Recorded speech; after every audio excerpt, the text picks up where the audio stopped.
A violência contra a mulher ficou ainda mais evidente durante a pandemia.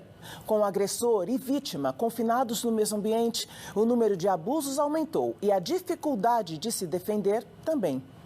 De forma lúdica, um game ajuda mulheres, gestores, profissionais da educação não só a identificar as diversas formas de agressão, mas a trabalhar estes temas em dinâmicas coletivas em empresas, escolas e nos lares. Sobre este assunto, eu conversei com a pós-doutora em educação e uma das idealizadoras do projeto, Ana Paula Arbache.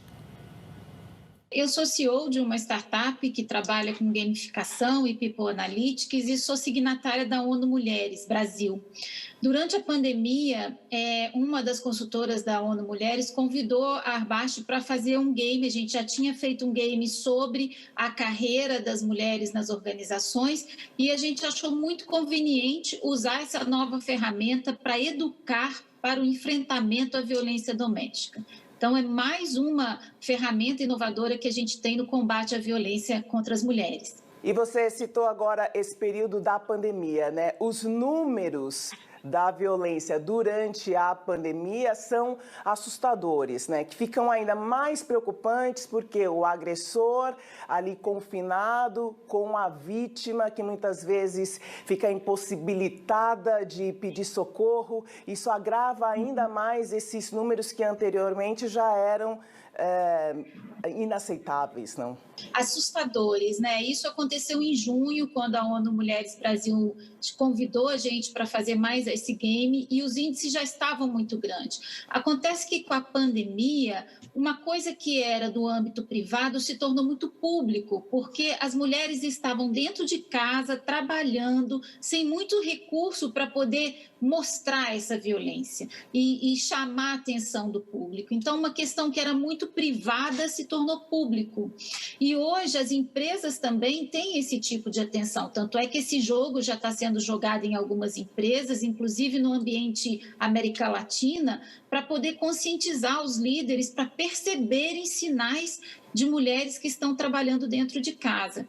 E, infelizmente, a gente ainda continua tendo esse tipo de situação. Na maioria das vezes, quando a gente fala em violência doméstica, pensamos em violência física e violência sexual.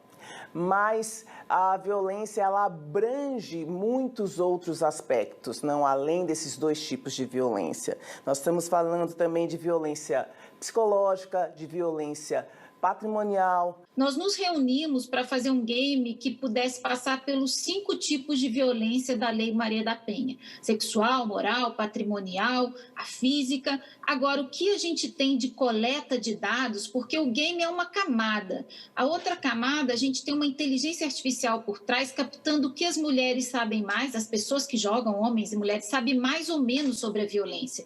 E ficou detectado que a violência moral e a psicológica, essa que a gente não vê, que começa muito silenciosa, é a que menos as pessoas identificam como violência. Qual tem sido o retorno que vocês têm recebido de homens e de mulheres após ter contato com o game?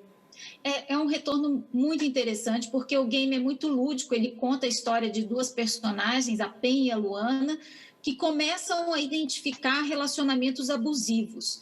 E hoje esse game é um simulador, através de uma história, você vai aprendendo a identificar esses sinais, e ele leva também para indicar o recurso correto em caso de situações. Então, eu já tive devolutivas de eu ouvir uma pessoa gritando, logo eu lembrei do game e aquilo me fez ficar atenta aos sinais. Dentro das organizações, os RHs e as áreas de diversidade estão usando para educar os líderes, e a gente já tem feedbacks de lideranças que estão muito mais atentas aos sinais de dentro de casa. As estruturas de RH criando grupos de comitê de crises com psicólogos, com pessoas da área jurídica, área de finanças, para ficarem atentos às mulheres que estão faltando muito e saber o que está acontecendo. Então, ele deu um start interessante para completar ações na área de diversidade, na área das questões de gênero dentro das organizações. Então, um simulador, ele completa. Nós temos uma juíza que ajudou a gente a fazer esse game, a doutora Ruth Menegatti, e ela também está usando aqui no interior de São Paulo para educar pais em escolas públicas e também numa escola de formação de agentes penitenciários. Ele está gratuito e qualquer um pode acessar. A gente indica para 18 anos, acima de 18 anos, porque a gente trata das questões de violência sexual no game. Então, a gente tem muito essa questão da formação. Agora, o Hub Mulher, a Arbache, também está se debruçando em relação ao combate ao racismo nas organizações.